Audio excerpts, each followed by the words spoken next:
Hello everyone, how are you doing? Today, this video is about why can't politicians explain themselves on China? QA expert Daryl Guberman explains ANSI, ANAB, the American National Standards Institute, and the American National Crediting Board. You have many corporations and federal agencies that sit on the ANSI board. And they're sitting over by government agencies like the FBI, FTC, FDA, USDA, FAA, etc., EPA, all of that. And because of these intertwining alliances, we have failures in quality and they're brushed under the rug. Our politicians, conversely, and I will give you a for instance, and I have to give this for an example to you, and then you're going to find the rest of the data down below this video. But in 2009, Lockheed Martin gets hacked by China, taking the F-35. I keep on hammering this away in just about every video I do on aerospace. Well, this video is kind of different. It's talking about politicians, both Democrats and Republicans, okay, that are cavorting with China, okay, like Joe Biden, our president. Where they came out and they said it's like $1 million or better that Joe Biden's family received from China. So do you think he is on our side? In fact, he said at an election, this is prior to during his campaign, he said, China is going to eat our lunch. Well, with a guy like that, they're already eating it. They're already consuming it. So anyway, what happened? Let's go back. In 2009, Lockheed Martin gets hacked by China. China takes the F-35 fighter. In 2012, a division of United Technologies at the time, Sikorsky Aircraft, gets their data taken from China. By the way, United Technologies and Lockheed Martin both sit on ANSI. At that time, okay, actually in 2015, when Lockheed was going to purchase Sikorsky Aircraft, what happened was the International Accreditation Forum, which is a repository for accreditation bodies throughout the world, okay, who are equivalent in accreditation to ANAB. We were asked in 2016 to join either IAF or ANAB or both. We refused because of their Chinese alliances with the IAF. The IAF was handed over to Communist China, to this guy Zhao Jinwu, who has been involved with our quality for since 1994. You take a guess. And he not only was the chairman of the IAF, but he was also the chief executive of the China National Accreditation Services, the organization that certified the laboratory in Wuhan, China.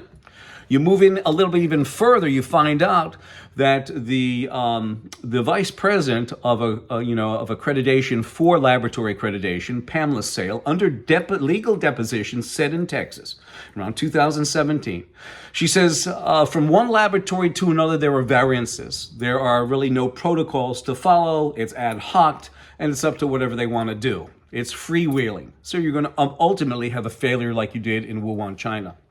To add insult to injury, you have ANSI, ANAB, who are underwriters for the International Accreditation Forum, incorporated in Delaware, and also the International Laboratory Accreditation Cooperation in Australia. Scratch your head. You want to hear some more? Because ANSI, ANAB are in bed with the American Bar Association. Yes, they're in bed. Rubbing in each other's, I don't know what they're rubbing. They also have, on ANSI's board, the Department of Justice. There is no justice when you have all these interlocking directorates and alliances and collusion. So Lockheed gets hacked in 2009. Sikorsky Aircraft gets hacked, division of United Technologies, in 2012. They both, as I said, sit on ANSI's board over by the FAA, and Boeing also sits there. So what happened is in 2015, Lockheed Martin goes to purchase Sikorsky Aircraft. And in the Connecticut Mirror, this is what it says. Okay. With China's okay, Lockheed Martin to close on Sikorsky purchase. And why not? Why not let China grade that? Because they already had the technology, so it said go ahead. An international regulator, Communist China, Communist China says, yes, go ahead and buy it. And the worst thing is you have the 4 representatives. And let me just tell you, business owners, my fellow citizens, not just in Connecticut, throughout the country. In Connecticut, we have approximately 3.6 million people. That means each one of those, Rosa DeLauro, Jim Himes, Chris Murphy, and Richard Blumenthal, all have to handle 900,000 constituents. They can't even do a good job handling themselves. Especially look at Blumenthal. He lied about his service in the military, saying that he was in Vietnam. What kind of schmucks keep on electing a guy like that? You know, if we saw the Dominion voting machines with that scam, which it is, I have all the data. They're certified by the National Institute of Standards and Technology, part of the Department of Commerce. We got problems. By the way, NIST sits on ANSI. And they all got their data taken by China.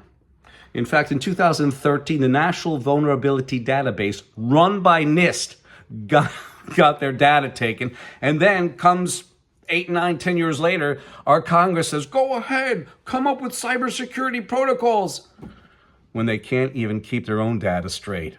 Unbelievable. So China approves them.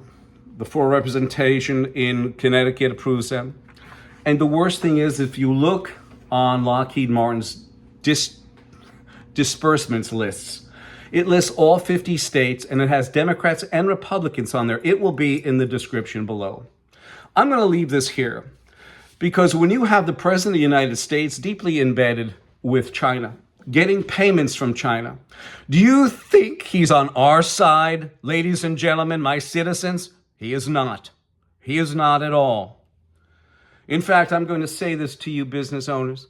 Remember, we, the people of the United States of America, when we elect these people like Rosa DeLauro in Connecticut, Jim Himes, Chris Murphy, and Richard Blumenthal, they are elected by the people and for the people.